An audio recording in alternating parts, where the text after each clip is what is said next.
A membrana plasmática e a permeabilidade celular. As funções da membrana plasmática envolvem manter a integridade da estrutura celular, regular as trocas de substâncias entre a célula e o meio, que é uma propriedade chamada de permeabilidade seletiva, e outra função é intervir nos mecanismos de reconhecimento celular por meio de receptores específicos. Há algumas especializações da membrana, que são as microvilosidades, as invaginações de base, os desmossomos, as interdigitações, as cutículas e o glicocálix. As microvilosidades são delgadas expansões da membrana plasmática. Elas estão presentes nas células do epitélio intestinal e servem para aumentar a superfície de absorção. As invaginações de base são células dos canais renais que possuem, na verdade, são invaginações relacionadas às células dos canais renais, e a função dessas invaginações é transportar a água reabsorvida pelos canais renais. Os desmossomos são botões adesivos que aparecem nas membranas do ladinho das células vizinhas. Os desmossomos estão presentes nos epitélios e aumentam a adesão entre as células. As interdigitações são dobras da membrana que se encaixam para aumentar a adesão. Ocorrem em células epiteliais. As cutículas são camadas delgadas que recobrem a membrana. A composição química dessas películas, das cutículas, é glicoproteica. A cutícula também recebe o nome de glicocálix. Elas estabelecem a integridade celular e também estão relacionadas à associação celular na constituição dos tecidos. E, por fim, o glicocálix, que é uma camada de açúcares, açúcares associados a lipídios e proteínas, formando os glicolipídios e as glicoproteínas. Além de lubrificarem e protegerem a célula, também são responsáveis por fazer a adesão intercelular, ou seja, adesão entre as células, para formar tecido, e também atuam no reconhecimento molecular. Então, quais são os componentes da membrana que têm a capacidade de reconhecer outras células? O glicocálix e as proteínas. A função dos desmossomos em síntese é manter a adesão entre as células de um mesmo tecido submetido a pressões. A permeabilidade celular. Bom, para manter as funções vitais, uma célula precisa de substâncias existentes no meio externo, como é o caso dos nutrientes. Por outro lado, a célula tem que eliminar outras substâncias, como toxinas. Para permitir essa entrada e saída de substâncias, a membrana plasmática apresenta um comportamento seletivo, ou seja, a permeabilidade seletiva, por meio da qual o meio celular é capaz de manter uma composição química específica e constante, diferente daquela existente no meio extracelular. Bom, o fluxo, ou seja, o transporte de substâncias através da membrana pode ser ativo ou passivo.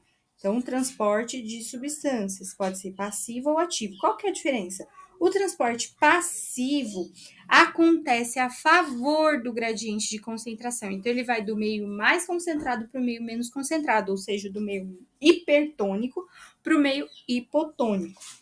E não ocorre o gasto de energia, não gasta ATP. No transporte ativo, as substâncias são carreadas contra o gradiente de concentração, ou seja, da região menos concentrada, da região hipotônica, para a região mais concentrada, para a região hipertônica, consumindo a energia fornecida pelo ATP. Então, há o gasto de ATP no transporte ativo, e no passivo não gasta ATP. Aí, o transporte passivo tem alguns tipos, de transporte passivo, como a difusão facilitada, a difusão simples e a osmose. A difusão simples é um processo do transporte passivo, onde as moléculas atravessam a membrana plasmática, só que atravessam moléculas menores, tá? Esse processo depende, então, do tamanho das moléculas e do grau de solubilidade em lipídios. A difusão facilitada é responsável pela passagem de moléculas hidrófilas. O processo começa quando uma molécula solúvel se liga na superfície da membrana a uma proteína chamada de carreadora ou permease. A permease transfere a molécula para o interior da célula, para dentro da célula. Por não usar energia e ocorrer a favor de um gradiente de concentração, a difusão facilitada é um transporte passivo. Existem 3 tipos de transporte feitos por proteínas carreadoras. O transporte uniporte, quando as proteínas carreadoras transportam só um soluto por meio da membrana.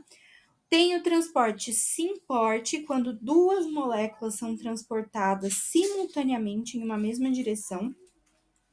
E o antiporte, quando 2 moléculas são conduzidas em direções opostas.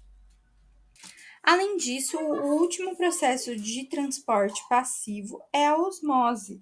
O que é a osmose? A osmose é um fenômeno que acontece quando uma membrana separa duas soluções que têm concentrações diferentes. Soluções isotônicas são aquelas que apresentam iguais concentrações de soluto. Quando 2 soluções de concentrações diferentes são comparadas, a mais concentrada é chamada de hipertônica e a menos concentrada é chamada de hipotônica. Quando 2 dessas soluções são separadas por uma membrana, o que acontece? Acontece a passagem de água da solução hipotônica para a hipertônica, ou seja, da menos concentrada para mais concentrada, tendendo a uma isotonia. O que é isso? Há iguais concentrações de soluto entre as 2 soluções. Consequentemente, as células absorvem água quando o meio extracelular é hipotônico e perdem água quando o meio é hipertônico. Ou seja, elas absorvem água quando o meio extracelular de fora é menos concentrado. E elas perdem água quando o meio de fora é mais concentrado.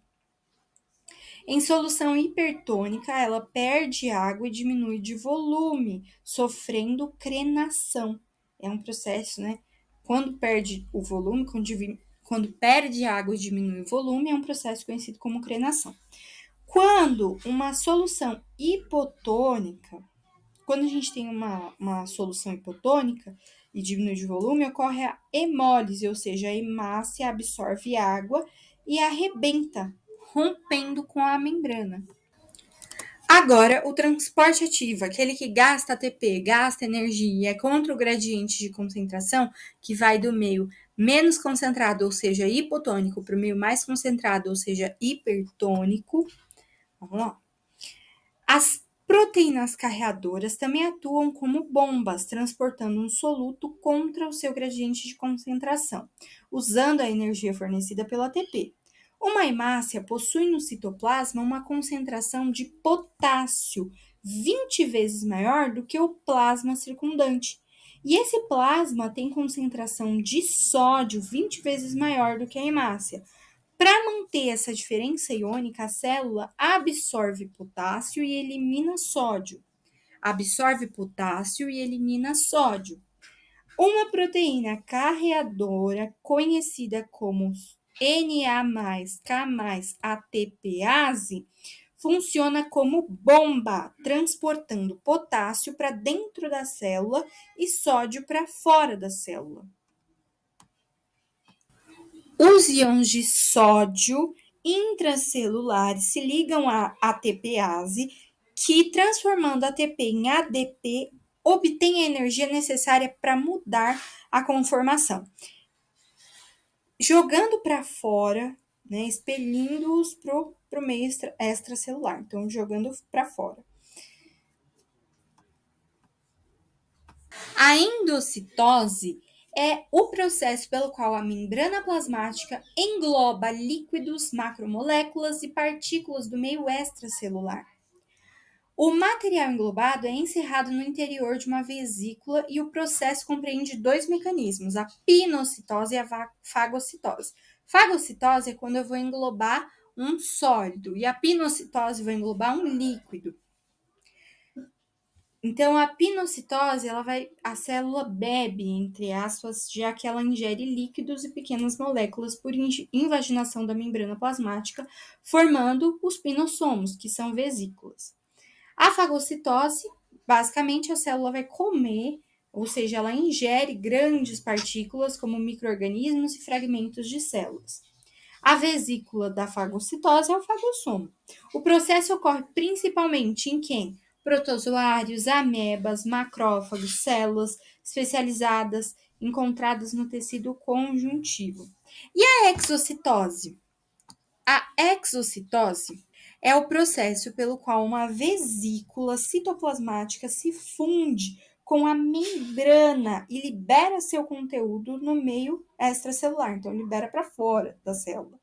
A vesícula pode conter material absorvido pela fagocitose e não aproveitado pela célula ou uma secreção produzida pela célula, como é o caso das enzimas pancreáticas. Os ácidos nucleicos.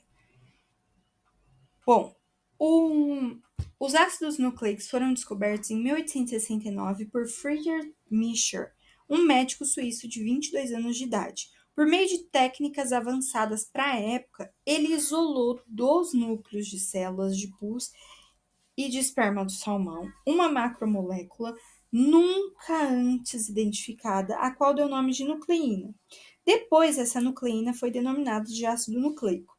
No início deste século, o bioquímico Cossel evidenciou a existência de dois tipos de ácidos nucleicos: o ácido desoxirribonucleico, o DNA, e o ácido ribonucleico, que é o RNA. Qual que é a composição química do DNA? O DNA é um polímero, ou seja, uma macromolécula formada pelo encadeamento de unidades. Que unidades? Os monômeros. Nessa molécula grandona, que é o DNA, os monômeros, que são os pequenininhos, são chamados de nucleotídeos. Portanto, o DNA é um polinucleotídeo, porque ele tem vários nucleotídeos. Cada nucleotídeo tem uma combinação de fosfato, açúcar e base nitrogenada. O açúcar é uma pentose, ou seja, tem 5 carbonos e é chamada de desoxirribose. As bases nitrogenadas pertencem a duas categorias, púricas e pirimídicas. Púricas e pirimídicas. As púricas ou purinas são A e G, como assim? Adenina e guanina. E as pirimídicas ou pirimidinas são citosina e timina, C e T. O DNA é formado por duas cadeias polinucleotídicas, que podem ser caracterizadas como helicoidais, antiparalelas. Cada degrau é constituído de uma purina ligada a uma pirimidina. As duas cadeias polinucleotídicas são chamadas de complementares. Por quê? Porque em cada degrau, adenina pareia com timina, em citosina pareia com guanina. A com T, C com G. A união entre as bases é feita com duas pontes de hidrogênio, entre adenina e timina, e três entre citosina e guanina. As duas cadeias são orientadas em sentidos opostos, daí a designação de antiparalelas. Qual que é a pentose do RNA? É a ribose. Qual que é a base pirimídica do RNA? Citosina e uracila.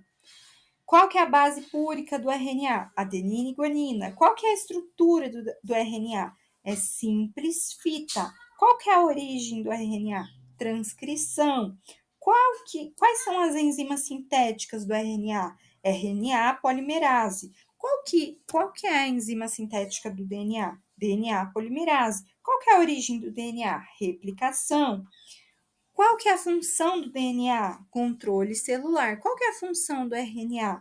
Síntese de proteínas. DNA, replicação e transcrição. O DNA se replica ou duplica por um processo chamado de semiconservativo. Sob a ação da DNA polimerase, que é a enzima do DNA, ocorre a quebra do quê? Das pontes de hidrogênio e, assim, ocorre a separação das duas cadeias. O resultado é a formação de duas novas cadeias que conservam na estrutura uma metade da molécula mãe. Daí a designação de semiconservativa, dada a tal forma de replicação.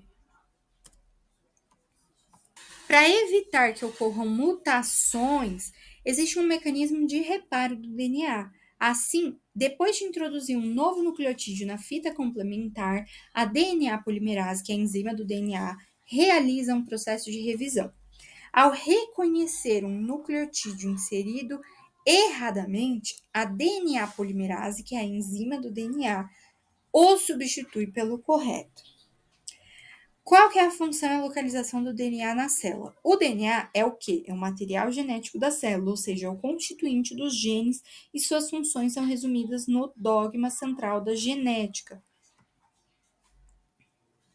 Por meio da replicação, o DNA transmite os caracteres hereditários que condiciona de geração a geração. Pelos processos de transcrição e tradução, produz as proteínas responsáveis pelas características hereditárias do organismo. Qual que é a composição química do RNA agora? O RNA também é um polinucleotídeo. Do RNA diferem...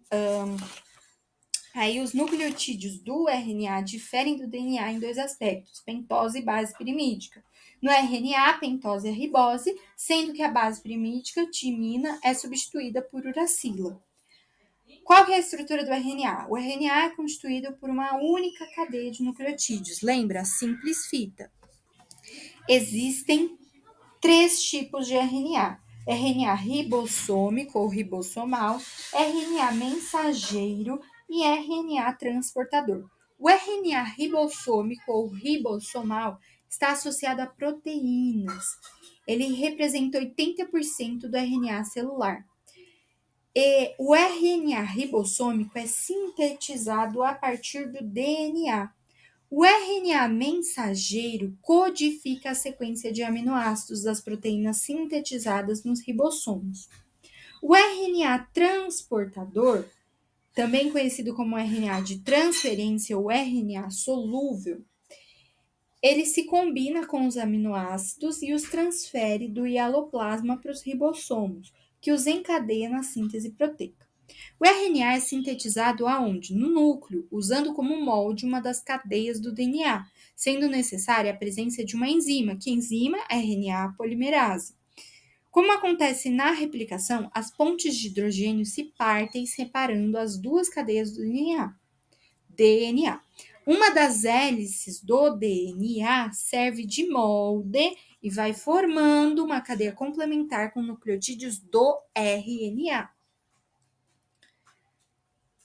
Uma vez formada, a cadeia do RNA se destaca enquanto a molécula de DNA volta à sua primitiva estrutura, pareando as duas hélices. Aonde que o RNA está localizado na célula? Bom, o RNA ele é produzido no nucleolo, passa no citoplasma a integrar os ribossomos. O RNA mensageiro vai do cromossomo até o ribossomo, que também recebe o RNA transportador, que está ali no hialoplasma. O DNA comanda o quê? A síntese de proteínas. O RNA ribossomal, associado a proteínas, entra na constituição dos ribossomos. O RNA mensageiro recebe do DNA a sequência de aminoácidos, codificadinha já, transmitindo-a para os ribossomos. Finalmente, o RNA transportador vai transferir os aminoácidos do hialoplasma para os ribossomos que os encadeiam.